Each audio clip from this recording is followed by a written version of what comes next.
अस्सलाम वालेकुम मेरे प्यारे अजीज़ दोस्तों, बहनों और भाइयों। आज जो मैं आप लोगों को वीडियो दिखाने वाला हूँ वो ख्वाजा गरीब नवाज वर्सेस जयपाल जादूगर की है। और ये वीडियो दिखाने का मकसद सिर्फ़ और सिर्फ ये है कि मैं आप लोगों को बताना चाहता हूँ कि करामत क्या होती है और मुआजिज़ा क्या होता है। और इस वीडियो का जवाब जो इंसान है वो मैं आप लोगों को इंजीनियर मोहम्मद अली मिर्ज़ा साहब की ज़ुबानी सुनाऊंगा, क्योंकि इंजीनियर मोहम्मद अली मिर्ज़ा साहब आजकल मकबूल हैं, बहुत सारे लोग उन्हें देखते हैं और फेमस पर्सनैलिटी हैं।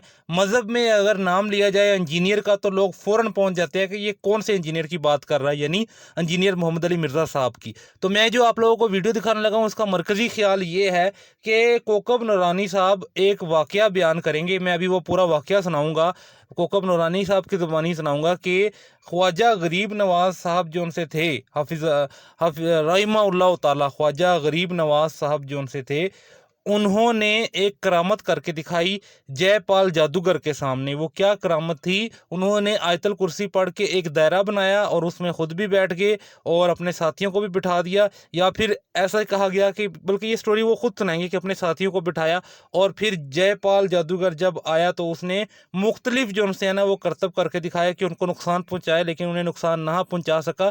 फिर अल्टीमेटली उसका हुआ क्या, ये सब बातें जो उनसे है ना वो आपको इस वीडियो में देखने को मिलेंगी। तो बगैर वक्त ज़ाया किए हुए आए सबसे पहले ये वीडियो देखते हैं, फिर हम बात करते हैं। तो ये देखें। हिंदुस्तान के सबसे बड़े जादूगर को बुलाया जाए, अजय पाल। सबसे बड़ा जादूगर बुलाया गया, बादशाह ने उसको कहा, सुन ये मामला, मुंह मंगा इनाम मिलेगा तुझे, इनसे मुकाबला कर।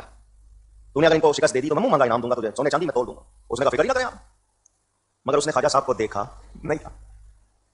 मुकाबले का ऐलान हो गया। मैं वो हदीस आपको इनकान सहीहन सुना चुका हूं। हुजूर ने फरमाया मेरी उम्मत के उलमा बनी इसराइल के नबियों जैसे होंगे। नबी नहीं होंगे, काम ऐसे करेंगे जैसे नबियों ने किया। मूसा अलैहिस्सलाम का मुकाबला जादूगरों से हुआ था या नहीं? अब ख्वाजा साहब का मुकाबला हो रहा है जादूगरों से। तारीख का ऐलान हो गया, लोग जमा हो गए, बादशाह ने भी कुर्सी लगा ली, अपनी दुनिया आई देखने। हजरत साहब ने अपने मुरीदों को बिठाकर अपनी लकड़ी से आयतल कुर्सी पढ़ के दायरा बना दिया। क्या पढ़ के? हाँ, आयतल कुर्सी। फरमाया इस दायरे से बाहर ना निकलना, ये हिसाब बना दिया है तुम्हारे इर्द गिर्द हिफाजत के लिए। उधर उसने जादूगर ने राजा से इजाजत लेकर, आज शुरू करूं? बिल्कुल करो। उसने राजा से इजाजत लेकर सांप बनाए, सांप फेंक दिया, रस्सियां फेंक दी, सांप बन गए, मुंह खुल गए उनके। सारे दौड़े हुए जा रहे थे ख्वाजा साहब और उनके लोग बैठे उधर। उसका सारा मजमा तालियां बजा रहा है, खुश हो रहा है, देखो जादूगर ने क्या कमाल दिखाया, ये सांप अभी जाएंगे और इन सबको काटेंगे और खड़ा कर जाएंगे। मगर उस दायरे के करीब आके सारे मट्टी बनते जा रहे थे, सारे सांप मट्टी बन गए, लोगों के चेहरे उतर गए। हम तो समझ रहे थे ये सांप है, अभी काम हो जाएगा। बादशाह ने कहा क्या हुआ? उसने कहा दाव होते हैं, मेरा एक दाव इन्होंने नाकाम कर दिया, मैं दूसरा दाव चलता हूं। उसने दूसरा दाव चला, ऊपर से आग गिराई। क्या गिराई? आग। वो आग लोगों को नजर आती रही, नीचे आ रही है, मगर उस दायरे के करीब नहीं गई। वो भी उसका दाव नाकाम हो गया। उसके पास हिरन की खाल, जिसको वो मर्गशाला बोलते थे, वो उस पर बैठा और उसने अपना जंतर मंतर पढ़ना शुरू किया। वो खाल ऊंची होनी शुरू हो गई, वो अच्छा खासा हवा में उड़ के ऊंचा हो गया। लोग फिर बड़े खुश हुए कि ऊपर से जाए, पता नहीं बम गिराएगा, क्या गिराएगा, इतना ऊंचा हो गया है। लोग तालियां बजा रहे थे, वो खासा ऊंचा चला गया। हजरत ख्वाजा साहब के पास आपकी चप्पल रखी हुई थी, लकड़ी की, जिसको खड़ाऊं कहते हैं। पुराने लोग बरतते थे, अभी भी कहीं होंगी खड़ाऊं। हजरत नहीं हुई, ऐसी हवा में उछाल दी, लकड़ी उड़ती है, पूछ रहा हूं, मगर किसके हाथ से निकली है? ख्वाजा साहब ने यूं उछाली, वो सीधी उसके सर पर चली गई और तबला बजाना शुरू कर दी। उसके ऊपर, सर के ऊपर मुसलसल जैसे तबला बजता बजते बजते बजते उसको नीचे ले आई। तो समझ गया मैंने जितने दाव चले हैं वो जादू हैं, ये जो अल्लाह वाला कर रहा है ये जादू, ये जादू नहीं। मूसा अलैहिस्सलाम असा फेंका था, अजदहा बन गया, उसके सांपों को खा गया, वो जादूगर था, समझ गया मैं जादूगर हूं, ये जो कर रहे हैं ये जादू नहीं। उसको जादू आता था, यहां भी जादूगर ने पहचान लिया, कहने लगा हजरत मैं मान गया हूं, आप जो कर रहे हैं वो जादू नहीं। क्या है? फरमाया ये ईमान की कुव्वत है। आपने उसको दावत इस्लाम दी, वो मुसलमान हो गया। तो ये मौजज़ात को हम मानते हैं, लेकिन सिर्फ पैगंबरों के हक में, क्योंकि पैगंबरों को अल्लाह ने मनवाना होता है। किस लिए? अपने तारुफ के लिए।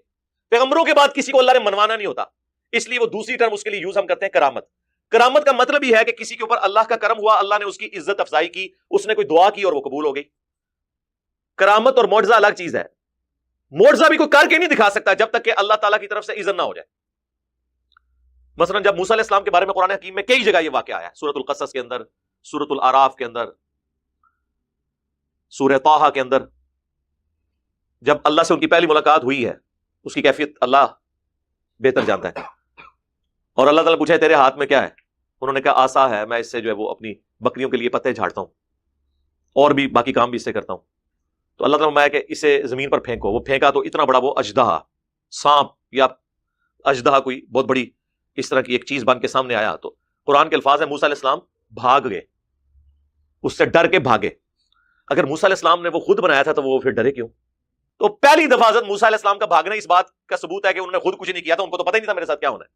और इस दर्जे तक कुरान हकीम में आया कि जब वो समुद्री झील के किनारे पहुंचे तो कौम ने कहा कि मूसा मरवा दिया ना तूने, पीछे भी मौत आगे भी मौत, आगे समुद्री झील पीछे फिरौन की फौज।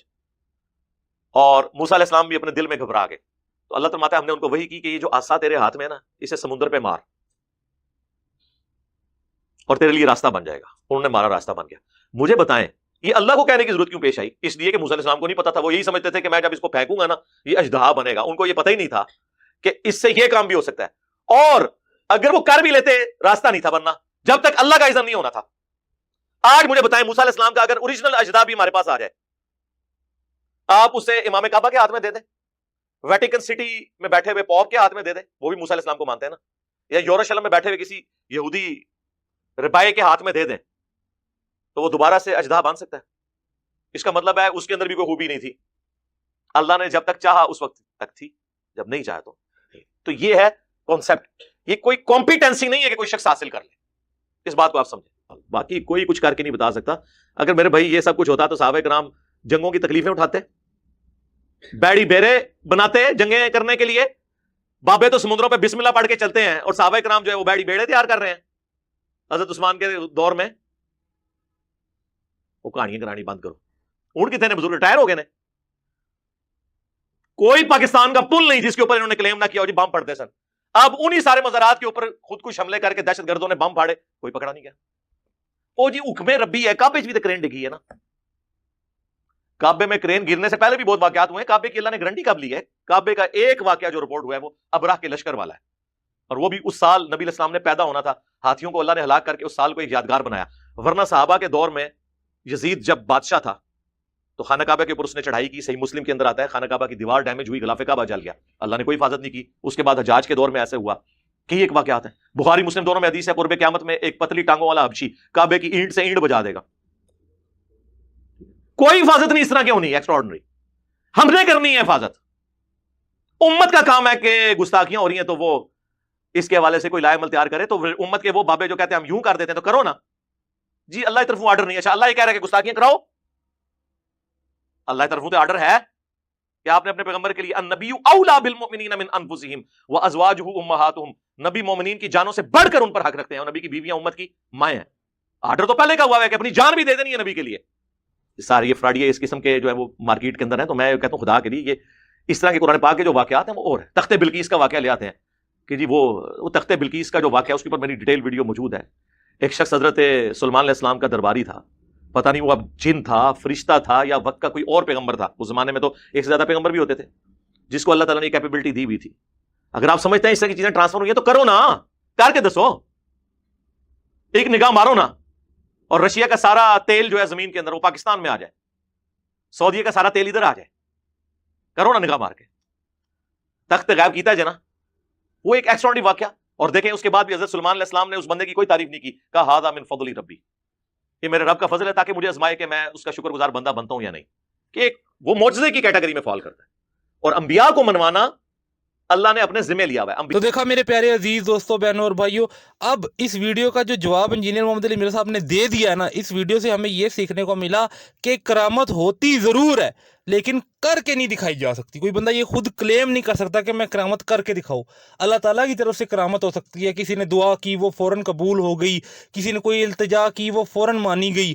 اللہ تعالیٰ نے کسی کے لیے کوئی سبب بنا دیا, اسے کرامت کہتے ہیں. اور یہ کر کے نہیں دکھائی جا سکتی, یہ اللہ تعالیٰ کی طرف سے ہوتی ہے. تو یہی ہمارا جو نا ٹارگٹ تھا, یہ سکھانا کہ کرامت کر کے نہیں دکھائی جا سکتی. یہ معجزہ اور کرامت اللہ تعالیٰ کی طرف سے ہوتا ہے. معجزہ نبی صلی اللہ علیہ وآلہ وسلم کے دور میں اور پیغمبروں کے دور میں نبیوں کے ساتھ پیغمبروں کے ساتھ ہوا کرتا تھا. لیکن یہ جو کرامت ہے یہ ہوتی تو ہے لیکن یہ اللہ سبحانہ و تعالیٰ کی طرف سے ہوتی ہے. اور اللہ تعالیٰ کبھی بھی کچھ بھی کوئی بھی کرامت کسی کے بھی سامنے دکھا سکتا ہے. اللہ سبحانہ و تعالیٰ, یہ اللہ سبحانہ و تعالیٰ کے کام ہے. مطلب کہ ایک بندہ مثال کے طور پہ گاڑی پہ جا رہا تھا, اس کا ایکسیڈنٹ ہونے لگا اور وہ اچانک بچ گیا, اسے پتہ بھی نہیں لگا کہ میں کیسے بچ گیا. تو یہ کرامت ہے. اس نے جو وظائف پڑے ہوئے تھے اس کی وجہ سے, اس نے جو اللہ تعالیٰ کو پکارا ہوا تھا اس کی وجہ سے. اس طرح کرامت کو اس طرح سے ڈیفائن کیا انجینئر محمد علی مرزا صاحب نے. تو آپ نے یہ پوری ویڈیو دیکھ لی ہوگی. امید کرتا ہوں کہ آپ لوگوں کو میری بات سمجھ بھی آئی ہوگی اور میں جو پیغام پہنچانا چاہ رہا تھا وہ آپ کو سمجھ بھی آیا ہوگا. ہر ویڈیو کے اینڈ پہ میں یہ ضرور کہتا ہوں کہ اگر آپ لوگوں کو میری ویڈیوز پسند آ رہی ہیں, میں ویڈیوز اچھی بنا رہا ہوں, تو مجھے نا کمنٹ کر کے صرف یہ اتنا سا بتا دیا کریں کہ آپ کی ویڈیوز اچھی ہے, اس طرح کی مزید ویڈیوز بنائیں. اور दूसरी बात मैं ये कहता हूँ कि अगर आप लोगों को मेरी वीडियोस पसंद नहीं आ रही, आप लोगों के दिल दुखते हैं, आप लोगों को अच्छा नहीं लगता, तो भी मुझे कमेंट्स में जो है ना बताएं कि आप इस तरह की वीडियोस ना बनाएं, तो मैं इस तरह की वीडियोस नहीं बनाऊंगा और मैं अपना कंटेंट पूरे का पूरा चेंज कर दूंगा। मुझे आपके कमेंट्स की बहुत ज़्यादा ज़रूरत है।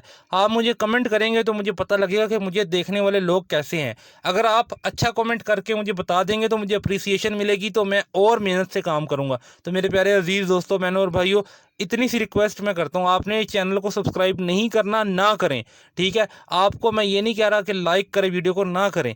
अगर आपको पसंद आती है तो लाइक करें, नहीं पसंद आती तो मत लाइक करें, लेकिन मेरी इतनी सी रिक्वेस्ट मान लें कि मुझे ना कमेंट में बता दें कि मैं इस तरह की वीडियो बनाया करूँ या ना बनाया करूँ। जज़ाकुमुल्लाह खैरा।